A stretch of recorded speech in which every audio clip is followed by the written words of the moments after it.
দুই পাশ জলাবদ্ধ, মূল সড়কে যানজট, দীর্ঘ সময় অপেক্ষা করে ভোগান্তিতে যাত্রীরা।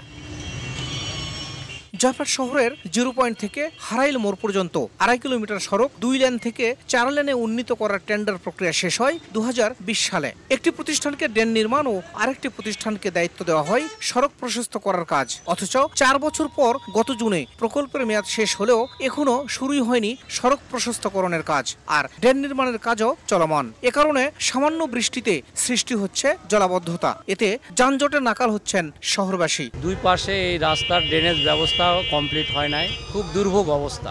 বর্ষাকালে কাদা বৃষ্টি এগুলা ছোট ছোট বেবিদের জন্য ঝুঁকিপূর্ণই আমি মনে করি। বড় বড় যারা চেয়ারে বসে আছে আমার মনে হচ্ছে তারা ঘুমিয়ে আছে, এদের দেখার মতো কেউ নাই। এই রাস্তার যে একটা অভিভাবক আমরা খুঁজে পাচ্ছি না।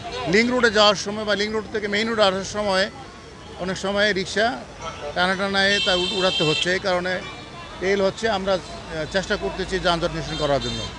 অর্ধেক পাউডারে দ্বিগুণ উজ্জ্বলতা, নতুন রিন অ্যাডভান্সড অর্ধেক পাউডারে দ্বিগুণ উজ্জ্বলতা। অবশ্য সড়কের কাজে দেরির জন্য ড্রেন নির্মাণকারী ঠিকাদারকে দোষছে অপর প্রতিষ্ঠান। পৌরসভার ড্রেন ছিল, পৌরসভার ড্রেনের সাথে মার্চ করে এই সব কিছু কম্বিনেশন, পৌরসভার সাথে কম্বিনেশন করে কাজটা করা লাগছে। ডিউটি কারণে দেরি হয়ে গেছে, ড্রেনের কাজটা দেরি হয়েছে, ড্রেনের কাজ দেওয়া হতে রাস্তার কাজটাও দেরি হয়েছে। প্রকল্পের মেয়াদ 2025 সালের জুন পর্যন্ত বাড়িয়ে কাজ শেষ করার আশ্বাস সড়ক বিভাগের। ড্রেন নির্মাণ ও স্থাপনা অপসারণ এবং ইউটিলিটি অপসারণ জনিত সমস্যার কারণে রাস্তা নির্মাণ কাজ শেষ করা সম্ভব হয়নি। আশা করছি এই অর্থবছরে নির্মাণ কাজ শেষ করা সম্ভব হবে। সড়ক বিভাগের তথ্য মতে সড়ক প্রশস্ততার জন্য 25 কোটি টাকা ও দুই পাশে ড্রেন নির্মাণের জন্য ব্যয় ধরা হয়েছে 30 কোটি টাকা। শাহিদুল ইসলাম সবুজ, সময় সংবাদ, জয়পুরহাট।